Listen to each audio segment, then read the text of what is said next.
everybody. If you'll allow me, I want to take just a second before we get started to say something that I know may be a little unsettling to some, and I acknowledge that, and I'm willing to do it anyway. And if you don't know me well, it may even make you just a touch skeptical, and I get that. I'd probably be skeptical too, and yet I'm willing to do it because I think it's worth doing. So today, this whole series really was designed to be a little more chill. You know, we talked about the King Jesus series. Before that, we talked about mental health. We've had all these heavy topics around politics and the direction of the world and all those things. And I thought this season needs to be a little more just chill. And so this series is designed to be that way. And yet it seems like every week has been a little bit heavy for some reason or another. And this week in particular, this morning when I got here, I felt very good about what I had planned to say and all of that. But I just felt a weight, just a heaviness, and like my head was all distracted. And first service, the 9 o'clock service, I sat right here with my family, and I was like doing spiritual battle over here. And I can't explain it better than that, other than to say I was so distracted, and I was just felt the weight of whatever this morning was, and then it broke, and I felt like that was all spiritual. And I don't know if that was designed for somebody first service. If so, you're off the hook, no big deal. Or if it's designed for somebody here, or it's designed for somebody online watching, wherever the camera is online. I don't know who that's for, but I'm convinced that at least one person, this is exactly what you're going to need to hear. And I don't say that lightly, I don't say that often, but I believe that to be the case today. And so I want to pray for that if I can. You know, our battle's not against flesh and blood. And so I want to take just a second. Again, we don't normally do this. If you're not used to being with us, I just feel like it's important to ask God to finish whatever he's getting ready to start. So if you want to bow your head with me just real quick. God, I pray for all of us. Pray for me to not be distracting with anything you want to say to us. But God, mostly I want to pray for whoever, whether it's one or multiples or lots. I don't know who this message is really targeted for, not because I've targeted it, but because you've targeted it. You know them, you love them, you see them. You're the God who sees. And so God, I pray for whatever it is that needs to be translated into their life, that you would do that and that I wouldn't distract from that. And we pray all that in the name of Jesus. Amen.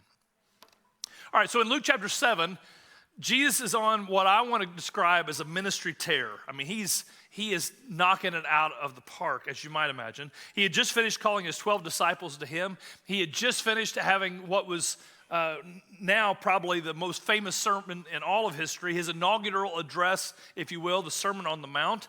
And he comes down from the mountain, and as he's coming down and into his hometown of Capernaum, a couple people there meet him to let them know that the centurion, one of the leaders of the area militarily, had a servant who was sick, and he wanted him to heal them, but didn't need to come to his house. And Jesus does that. Jesus heals him from a distance.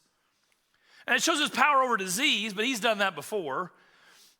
But Luke includes this story, I believe, not just to show the power over disease, but to show the power over the Romans, because the centurion, who's the leader of the Roman infantry there, told Jesus he was Lord and said that he wasn't worthy for Jesus to come into his house. So it put Jesus over the Romans. And it also showed that Jesus had power from a distance. He didn't go to the man, he didn't heal him, he didn't touch him, he didn't do anything miraculous right in his midst. From a distance he called and said, "You're healed," and he was. And that's important for this message because Jesus didn't have to be touching the person to heal them. Jesus didn't have to be with them to heal them. Jesus didn't have to be talking to them to heal them. Jesus could do that from a distance.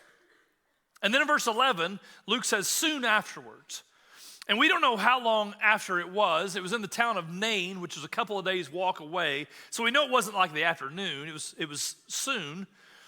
And I think Luke puts them together, I think, because he wants us to tie those two stories into one larger season. He's building a case for Jesus' power. He's building a case for the ministry tear that Jesus was on. You know, back in the day, there was an old NBA Jam video game, and they would have said, he's on fire.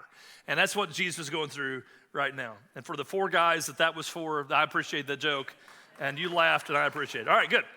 So Jesus enters into Nain, and as he's coming in, he has a little bit of a procession behind him because he had the Sermon on the Mount. He was doing these miraculous things, and people were following him wherever he went. And so I'm picturing Jesus walking into Nain. It was a hill town. He's walking in. There's a procession of people behind him. And as he gets up to the edge of the city, there's a procession coming out. And the picture was a little bit striking Jesus coming in, leading a procession, this procession coming out, but they were very different processions. The procession coming out was a funeral procession, but not just any funeral procession. It was a widowed lady who had lost her husband, and now she'd lost her only son. And she was devastated. Interesting trivia for you. Luke uses the same Greek phrase that's translated only begotten son, used the same phrase that John used describing Jesus. I just think it's an interesting trivia. I don't know that it means anything. It's just interesting to me. So this young man was probably his mom's only emotional support. So she's devastated, as you would be losing a child. But also, in those days, widows couldn't provide for themselves financially. So probably he was her lifeline physically, tangibly, monetarily, etc. And she's devastated. She's a wreck. So you get this picture, this striking picture of these two processions meeting. Jesus coming into town, the funeral going out. Jesus representing life, the funeral representing death. Jesus bringing hope and peace and healing.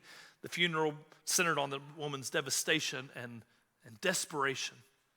And Jesus stops the whole thing as they meet. He stops the procession and he raises the young man to life, which would cause a stir.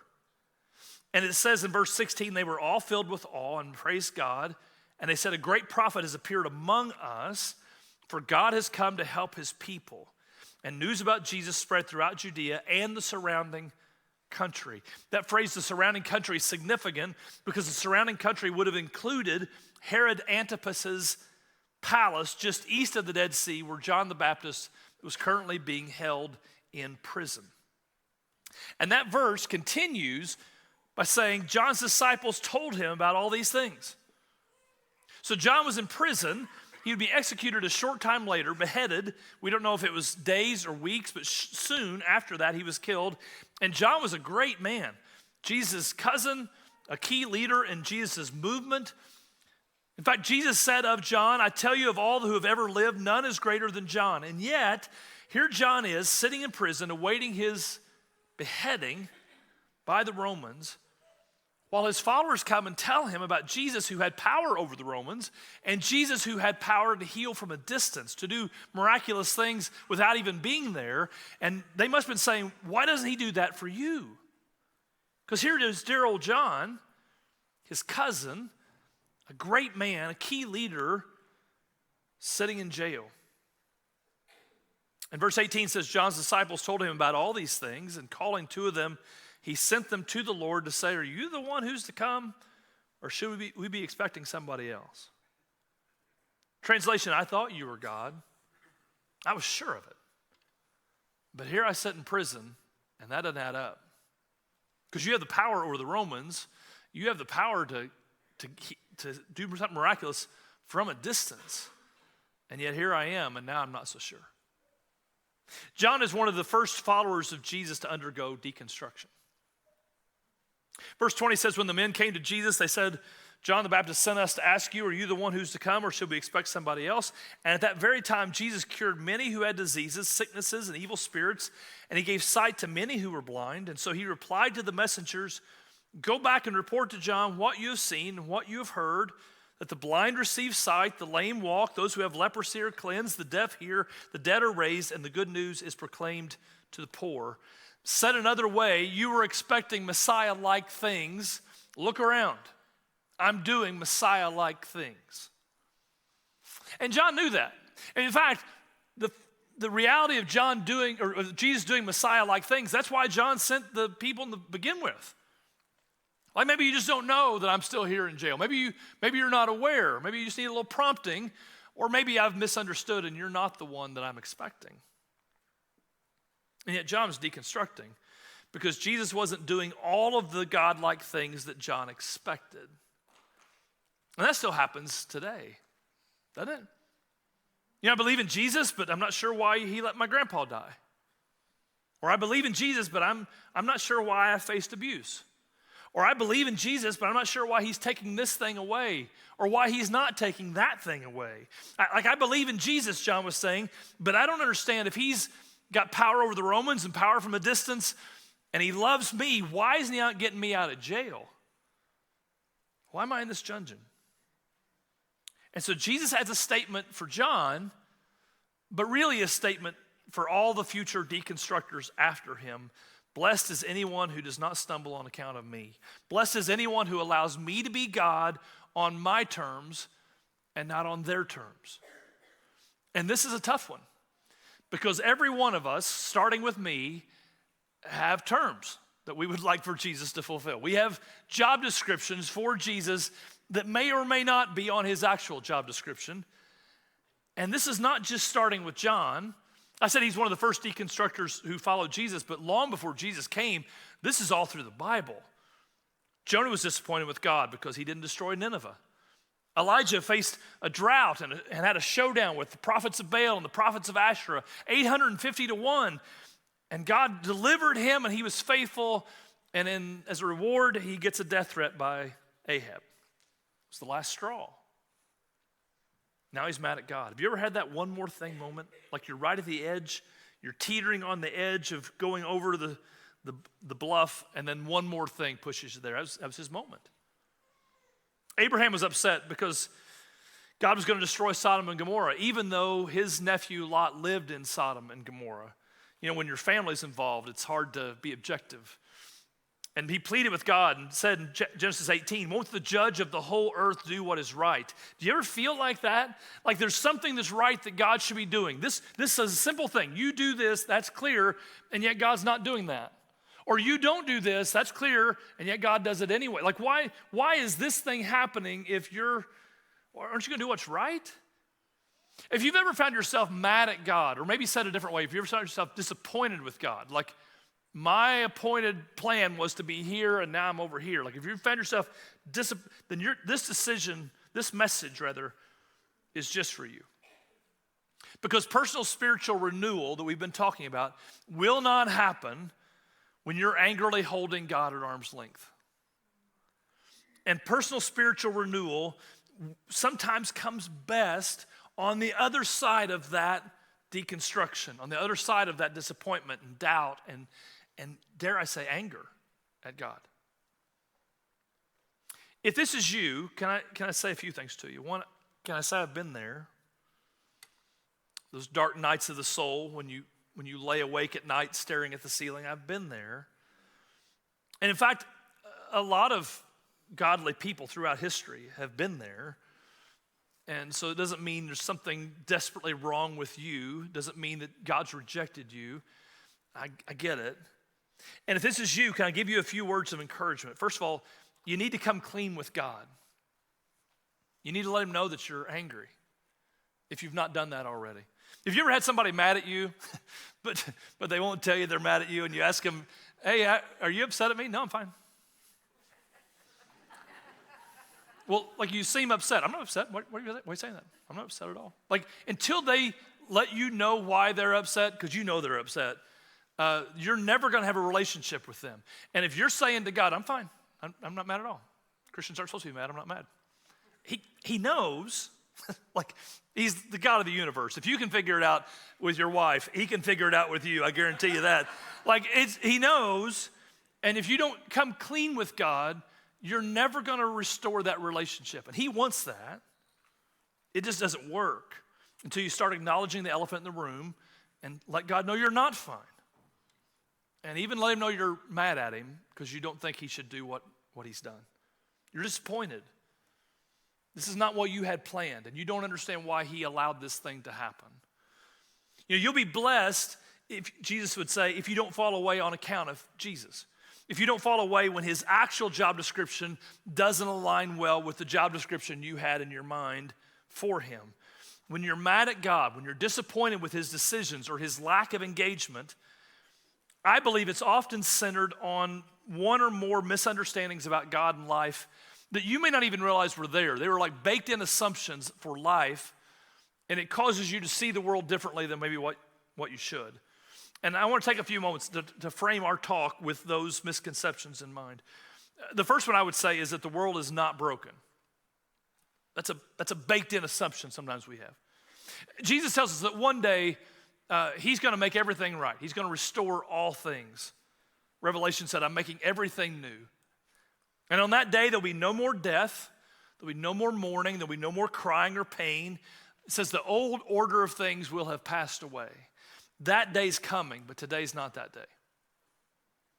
Sometimes when we're mad at God, when we're disappointed with God, it's because we've forgotten this world is not our home.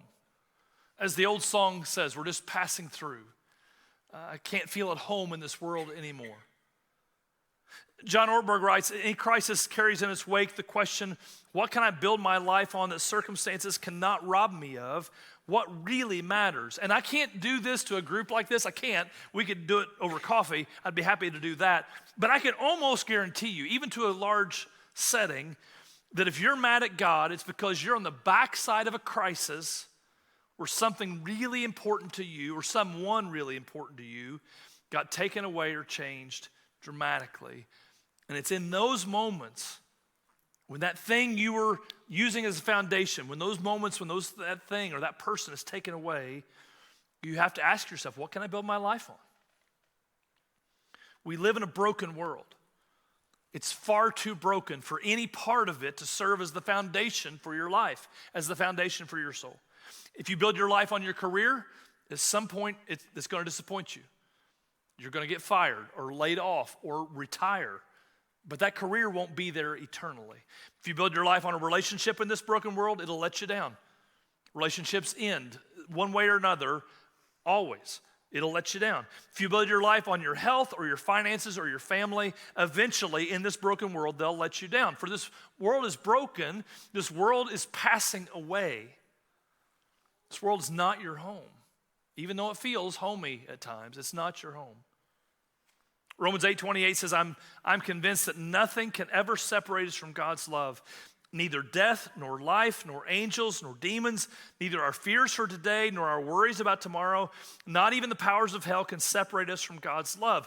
Only God is strong enough. Only God is wise enough. Only God is eternal enough to be a foundation for our fragile lives.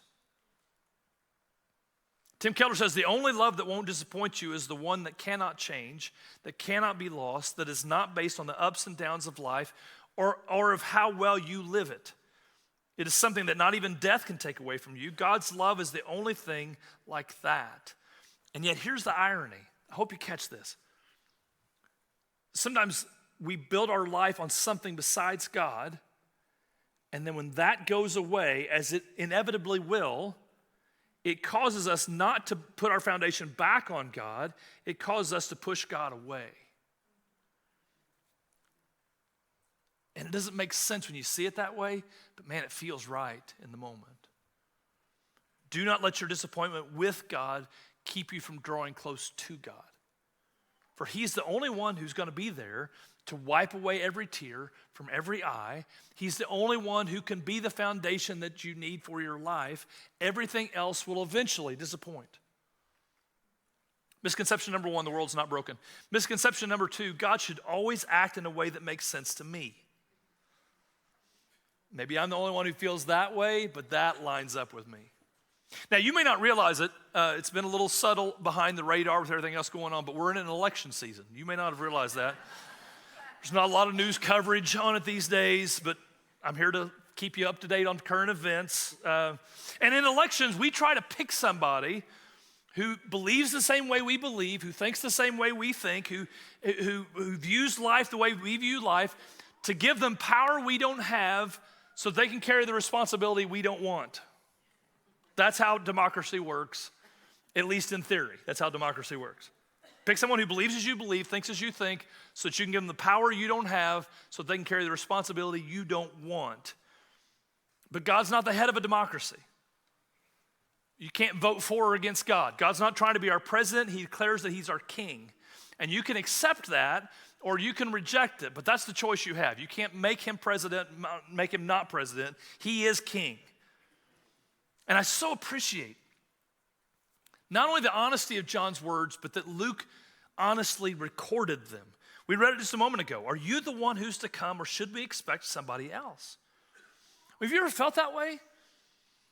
If John's willing to be honest with Jesus, if Luke's willing to be honest with us, the reader, can you be honest about that? Have you ever felt that way? God, I wasn't expecting you to do that. That does not make sense to me. Or God, I don't know why you didn't do this. Like that would have made so much sense. Why didn't you do that? And now what do you do? Where your expectations and God's reality don't line up, now what do you do? It's in moments like this that you have to trust God. And trust formed in those moments will carry you through a lifetime of doubt and darkness and struggle and uncertainty. But you've got to forge those moments. And some of you, I know, just based on odds, some of you are in those moments right now. And maybe people next to you know that, and maybe people next to you don't know that. But it's in moments like this that you've got to forge that trust with God. I read a story a while back about a 15-year-old girl. She lived in Louisiana, and she got very, very sick. Not like a couple days or weeks with the flu, but like 2 years of rarely getting out of her room. She couldn't get out of bed most days. She wasn't allowed to go to school because of her crashed immune system. She couldn't even hardly keep up with homework because she just felt too bad to do anything with it. And she couldn't leave the house. So for 2 years, from age 15 to age 17, pretty consequential years in the life of a person, she was quarantined to her house and mostly to her room. No friends, no church activities, no school activities, 2 very long years. And after an inordinate amount of expense and time and struggle and pain, finally the illness went into remission, and she had to work really hard to catch up because not only was she not in school those 2 years, she couldn't feel like doing much when she was home for those 2 years. And so scholastically, she was very far behind. And then surprisingly to her, but not really when you think about it, it shouldn't have been surprising. Friend groups change. And some of her friend groups had kind of moved on without her in those 2 years. And so she came back and they were polite, but they just weren't close anymore.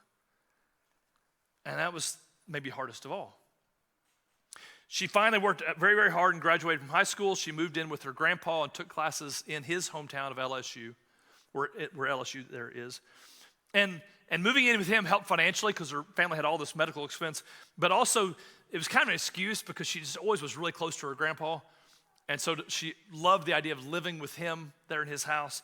And she wrote later, she felt like moving in with grandpa was like a finish line. Like she had to beat the sickness, and then she had to get back on her feet, and then she had to catch up to graduate. And so she graduated and was able to move into college, away out of home. It's like a finish line for her. She had overcome so many obstacles, and she made it. And then a few months later, he died. And she said it felt like a part of her died with him. A few years after that, she wrote words that you may have heard before. She wrote, letting go of every single dream, I lay each one down at your feet. Every moment of my wandering never changes what you see. I've tried to win this war. I confess my hands are weary. I need your rest. Mighty warrior, king of the fight. No matter what I face, you're by my side. For when you don't move the mountains, I'm needing you to move.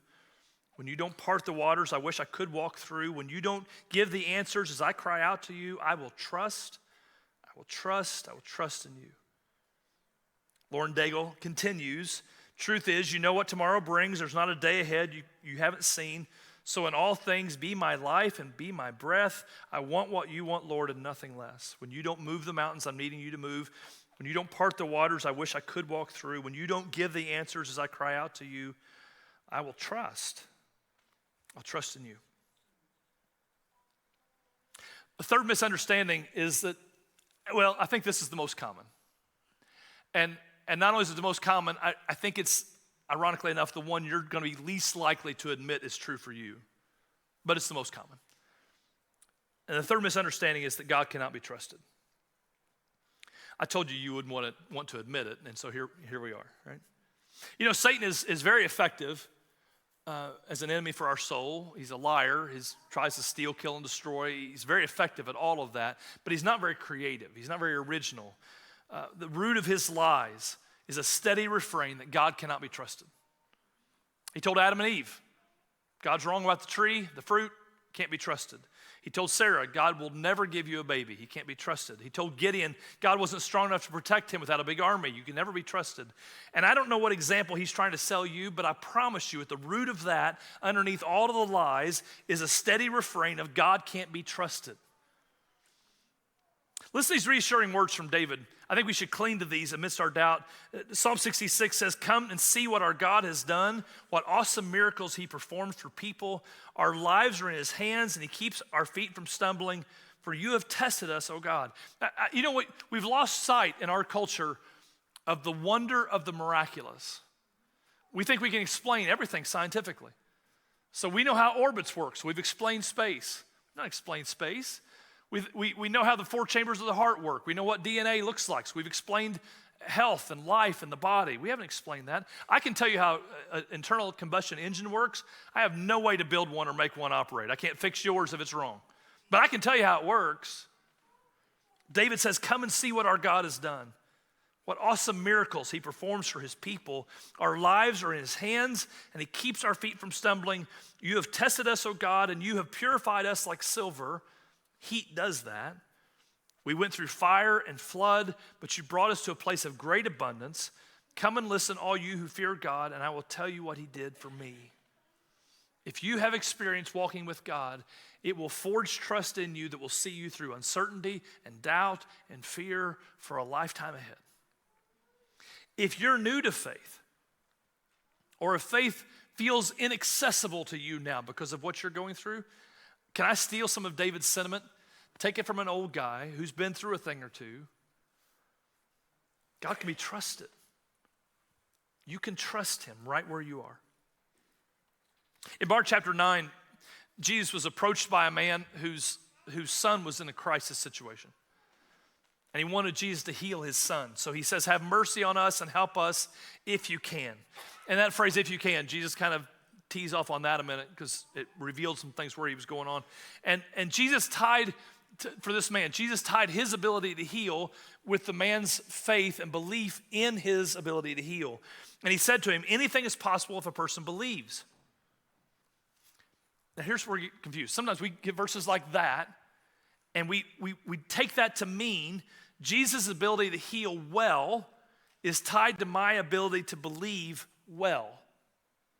And Jesus didn't say that.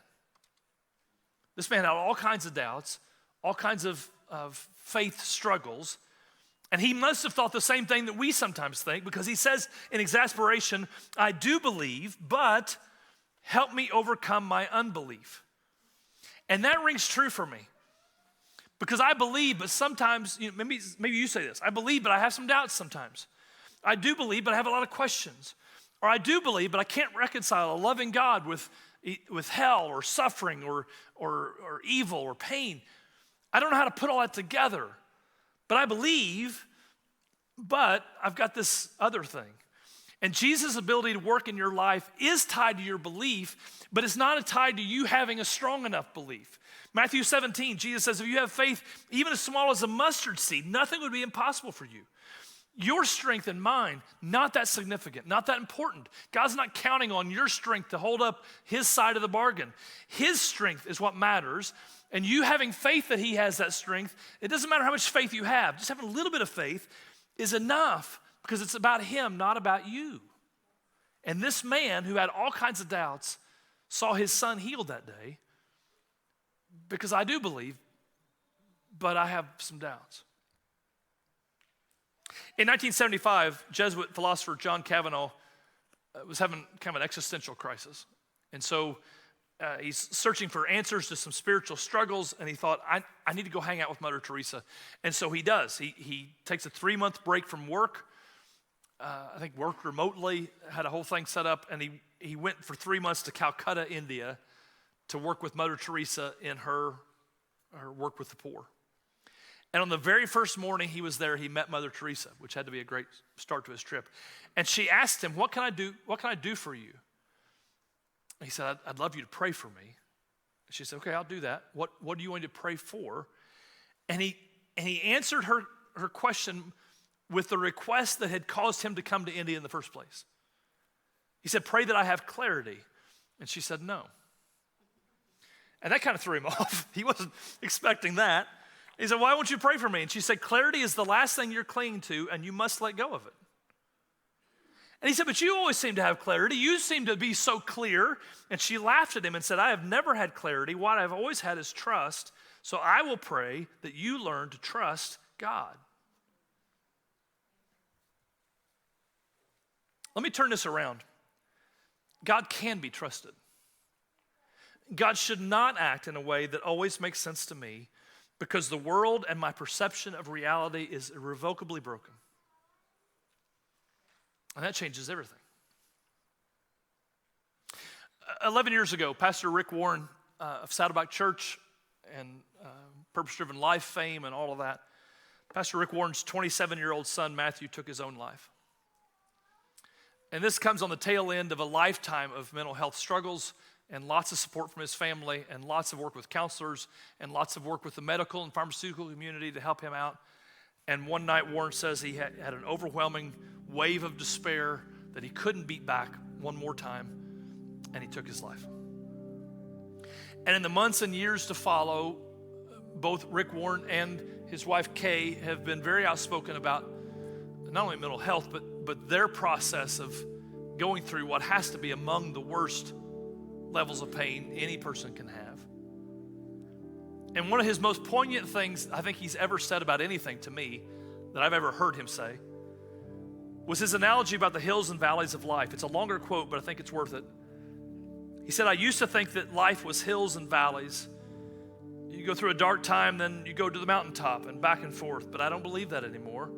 Rather than life being hills and valleys, I believe that it's kind of like two rails on a railroad track. And at all times you have something good and you have something bad in your life. And no matter how good things are in your life, there's always something bad that needs working on. And no matter how bad things are in your life, there's always something good you can thank God for. Because life is a series of problems. Either you're in one now, you're just coming out of one, or you're getting ready to go into another one. And the reason for this is that God is more interested in your character than in your comfort. God is more interested in making your life holy than he is in making your life happy. And personal spiritual renewal comes as we manage those two tracks in life, the good and the bad. We're in Christ on one hand, but we're also in the world that's broken and messy. And sometimes our life feels out of balance because the two tracks aren't lined. They're not parallel. They're running up and down like this, and sometimes it gets unsteady. And here's where it's really key. When you have your feet underneath you getting unsettled like this, what you do naturally, physically, is you're going to put your weight on one side or the other and take your foot off of the other. You don't keep your feet on both. You naturally, physically will do that. If you're in unsteady footing, you'll pick up one leg or the other to put your weight on one side or the other. And what happens far too often is Christians get in this spot and the world underneath them is going back and forth, and they take their foot off of God because they're not sure they can believe that anymore, and they put all of their weight on the world, which is broken. And it doesn't work. And it leads to more despair and more hopelessness and a lack of purpose and more distance and deconstruction from God. And what I want to beg you to do, if your world is feeling like this, is take your foot out of the world, off of the world, and put all of your weight onto God. And it won't feel like the right thing, and you'll hear lies from your enemy telling you that's not the right thing. But if you put all your weight on God, he will sustain you. He will hold you up. His foundation is firm enough to stand, and he will hold you close to him while you grieve with him together.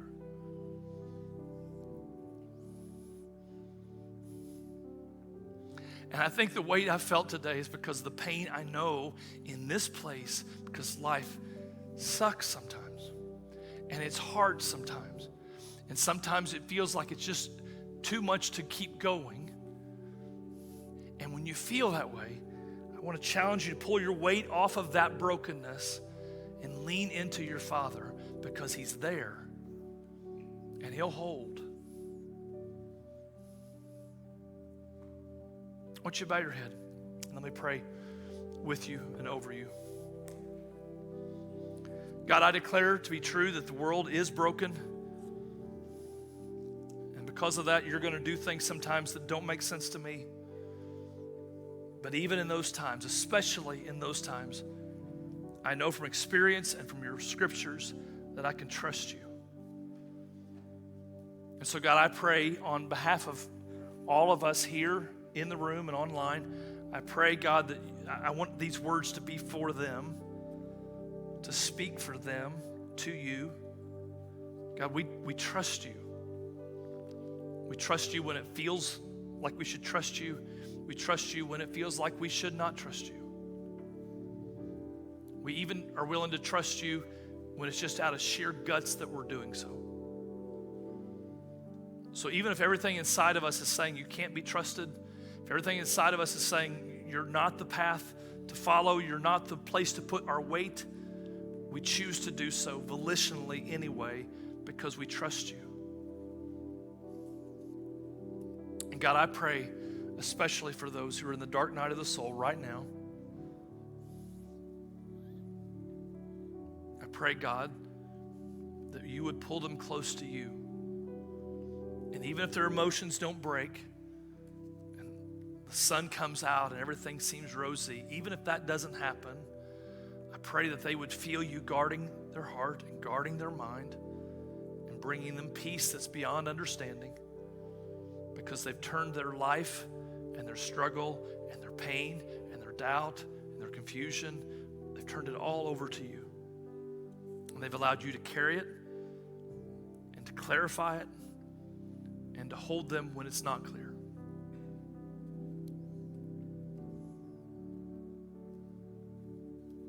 We put all these things in your hand, God, because you're good. And we choose to trust you because you're right and true. And we do that all in the name of Jesus, who's done so much for us. We pray in his name.